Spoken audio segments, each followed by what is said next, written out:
저는 개인적으로 좀 걱정하는 것 중에 하나가 이게 길게 이어지잖아요. 어떤 문제를 만드냐면 신용등급의 강등을 낳을 수가 있습니다. 그래서 저는 이제 신용등급의 강등이 사실 얼마 전에도 있었고 다른 신용평가 회사들의 신용등급 강등으로 이어지게 되면은 부채 문제를 갖다가 더 시장에서 포커스를 하게 만드는 그런 악재가 될 수가 있습니다. 만약에 신용등급 강등이 나오게 되면은 생각보다 이 장기 국채 금리가 내려오기가 조금 어려워질 수가 있어요. 그러면 저는 주가가 몇 퍼센트가 뭐 흔들릴 수 있습니다. 이런 건 제가 잘 모르겠지만 의외로 성장해주는 악영향이 클 수가 있습니다.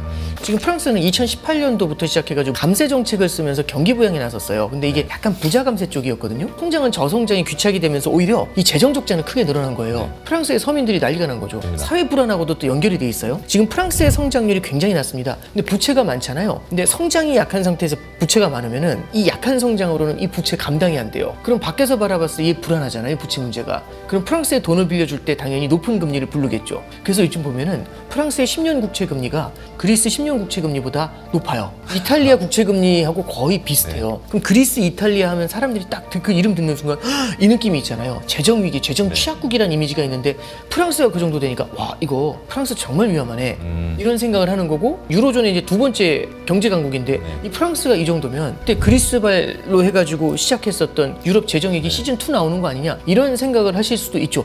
충분히 이제 그럴 걱정을 하실 수가 있는데.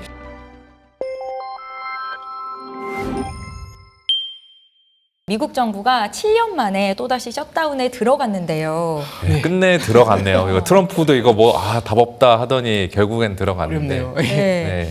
영향이 좀 크지 않을 거다. 과거 사례를 봤을 때 그렇게 분석을 하는 것 같습니다. 단장님 좀 어떻게 보세요? 이제 이게 그 셧다운 문제가 그러니까 이게 심각하다라고 생각을 해가지고 빠르게 또 봉합을 해버리잖아요. 네. 그럼 사실은 찻잔 속에 태풍이 될 수 있죠. 맞죠. 뭐냐면 이제 문제가 생겼지만 빠르게 봉합을 해버리면.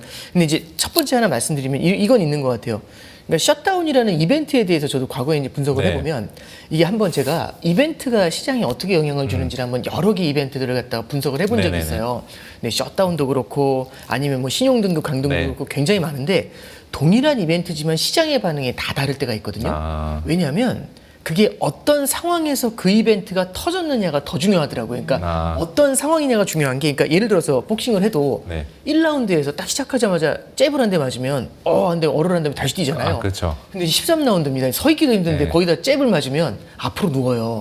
근데 우리가 물어보는 거죠. 잽을 맞으면 쓰러집니까? 안 쓰러집니까? 이거 물어보면 1라운드면 안 쓰러지고 13라운드면 안 쓰러지는 거죠. 그러니까 이게 어떤 상황에서 이게 터지느냐가 되게 중요하거든요. 평균의 함정일 수도 있겠네요. 그렇죠. 그러니까 예를 들어서 셧다운이 있었던 2013년 같은 경우는 저는 그때 미국에서 이제 그걸 이제 경험을 해봤었는데 그때 당시 이게 엄청난 일이다. 클린턴 행정부 이후에 처음이니까 엄청난 일이다라고 했었지만 그때가 뭐가 있었냐면 미국 경제가요 금융위기 이후에 테이퍼링까지 하면서 완만하게 성장을 하기 시작했던 그 시기였어요. 그랬더니 그때 당시 셧다운은 아주 심각하지 않게 그래도 잘 지나갔습니다. 시장이 크게 흔들리진 않았어요. 근데 2018년도에도 이제 그 트럼프 행정부 때 셧다운이 있었거든요. 조금 길었어요. 근데 이게 긴 것도 긴 거지만 그때 뭐가 있었냐면 파월 의장이 긴축을 하면서 시장이 흔들렸었을 때 그때 하필이면 셧다운이 겹친 거예요.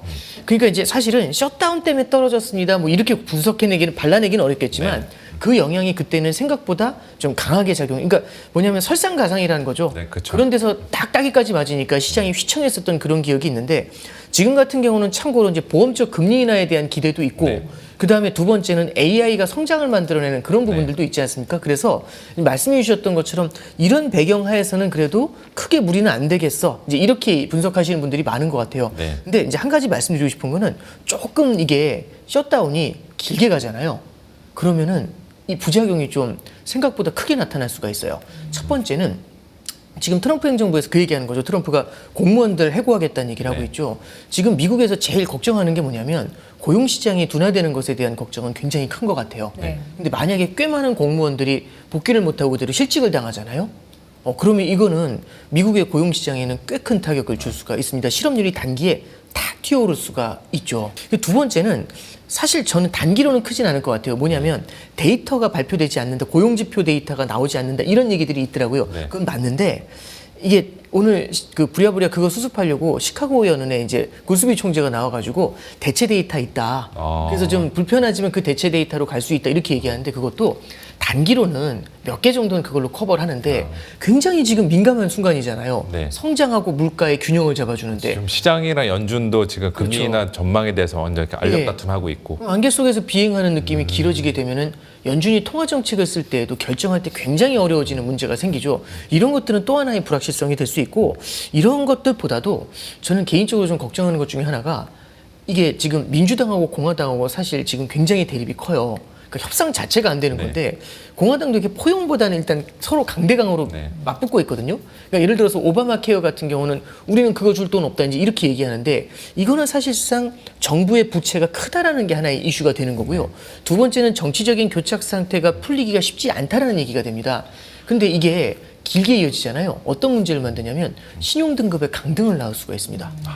그래서 저는 이제 신용등급의 강등이 사실 얼마 전에도 있었고 5월 달에 그렇죠. 있었죠. 예. 근데 그런 것들이 이제 다른 신용평가 회사들의 신용등급 강등으로 이어지게 되면은 이것도 마찬가지로 신용등급 강등이라는 이슈도요. 결국에는 어떤 상황에서 이게 터지냐의 문제예요. 최근에 보면 유럽 같은 경우도 재정 적자 네. 문제 때문에 국가 부채에 대한 위험이 굉장히 커지고 있잖아요.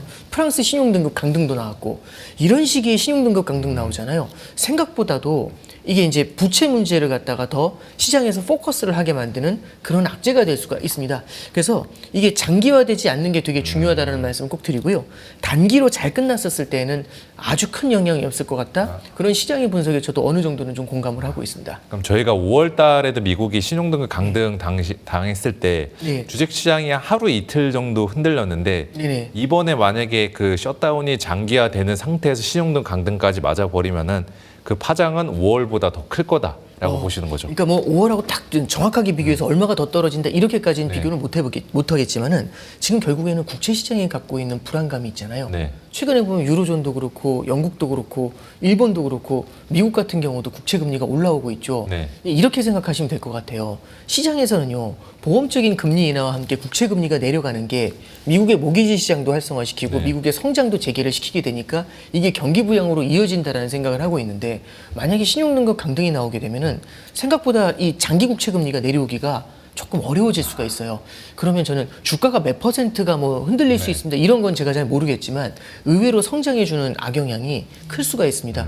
그래서 이게 셧다운이 결국에는 신용등급 강등이라는 루트로 이어지는 것들 뭐 저도 별로 상상하고 싶지 않은 시나리오지만 그러게요. 그런 쪽에 대해서는 우리가 조금 한번 경계감을 갖고 바라볼 필요가 있지 않나 그런 생각을 해봅니다. 단장님, 네. 네네. 셧다운 상태가 길게 가면 좋지 않다라는 말씀을 하셨는데 네네. 그 길게라는 게 어느 정도의 기간을 말씀하시는 거예요? 뭐 저도 정확하게까지는 말씀드리기는 어렵겠지만 이게 과거에 보면은 뭐 열흘 뭐 일주일 이내에 끝난 경우들도 많았거든요. 근데 뭐 3, 4주 어떤 때는 뭐 한 달 이렇게 가게 네, 되면은 맞습니다. 이런 기간들이 넘어가게 되면은 이런 쪽에 대해서 그러니까 사실 제가 길다 짧다를 분석하는 것보다는 신용 평가 회사에서 네. 이 교착 상태가 결국에는 부채가 이렇게 많은데도 이 교착 상태가 크니까 성장을 부양하기 힘들 것이다 이런 생각이 들잖아요. 이럴 때 생기는 문제거든요.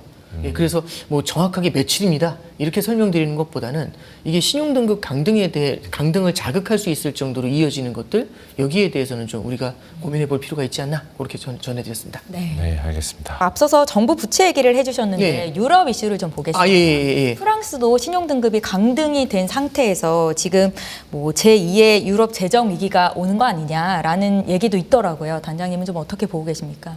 그러니까 일단 이렇게 말씀드릴게요. 그러니까 프랑스의 재정 상태가 안 좋아서 네. 프랑스가 불안하다.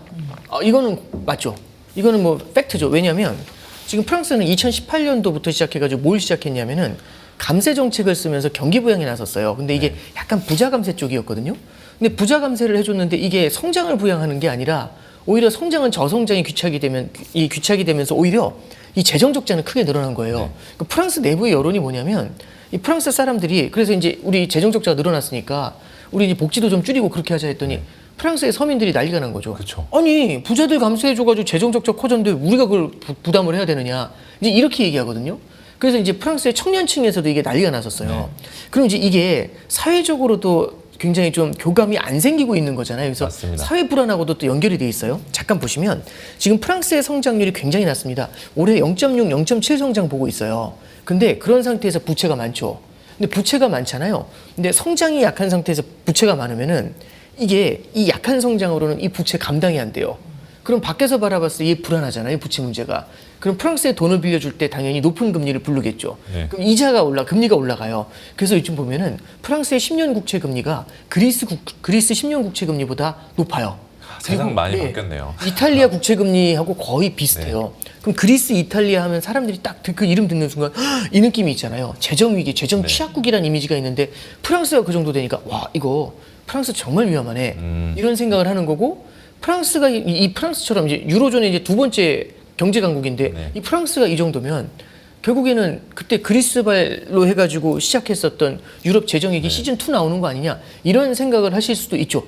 충분히 이제 그럴 걱정을 하실 수가 있는데 일단 저는 유럽 재정위기 2010년부터 12년이었는데 그거 겪으면서 되게 힘들었거든요. 그때의 기억이 좀 생생한데 그때 얘기를 좀 해드릴게요. 이게 좀 달라요. 네. 유럽 재정위기하고 비교할 급은 아니에요. 왜냐하면 유럽 재정위기는 2010년도 4월 달에 그리스부터 터졌어요. 네.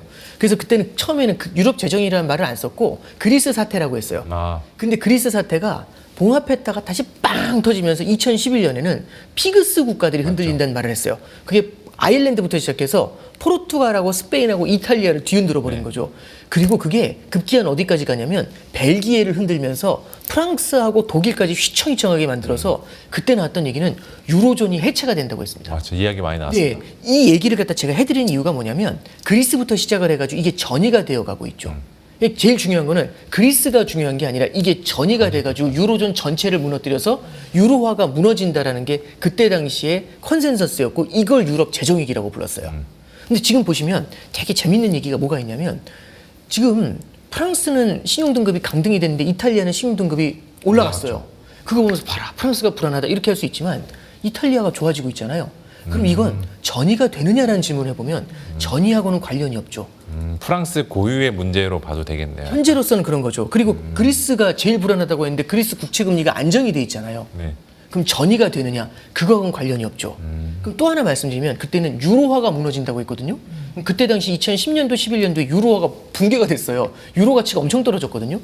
근데 지금 보시면 유로가 엄청 세요. 참고로 말씀드리면 작년도 11월에 트럼프가 당선될 때요. 원달러 환율이 1,390원이었거든요. 그때 그 1,390원이었는데 지금 보면 한 1,400원 조금 넘잖아요. 그러니까 그때보다 한 10원 떠 있어요. 근데 그때 당시에 유로화가요. 1,500원이었어요. 1유로에. 네. 오늘 1,650원이에요. 100원 이상. 그렇죠. 150원이 넘게 오른 거죠. 그러니까 유로화는 그러니까 달러는 10원 올랐는데 유로화는 150원 올라 있잖아요. 그럼 유로화가 꽤 강한 거죠. 지금 달러가 이렇게 말씀드리면 공감 못 하시거든요. 달러가 약해요.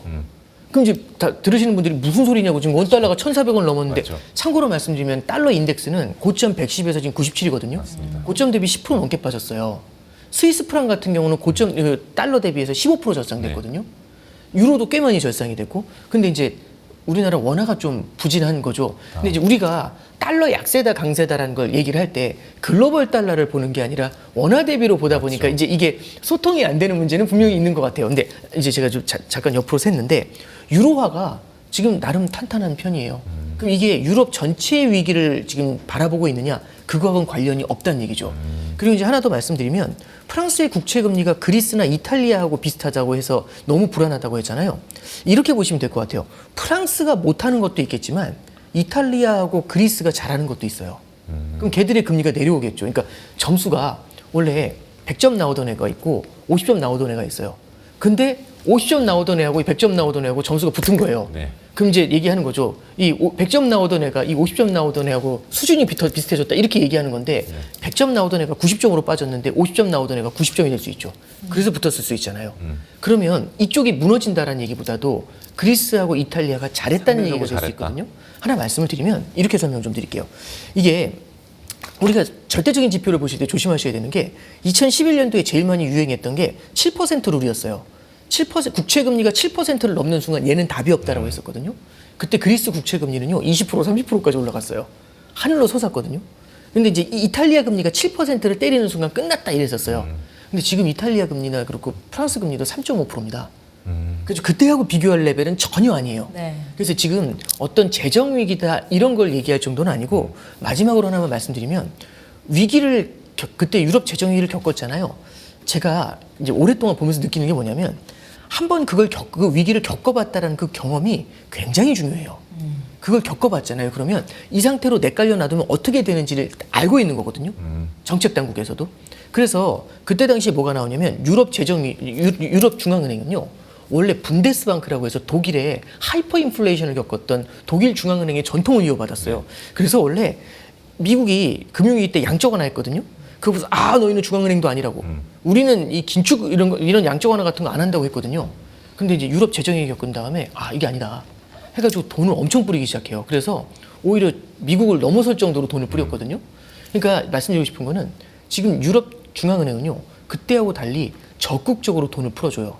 양적 완화를 하고 있죠. 네. 그리고 참고로 TPI라는 프로그램이 있습니다.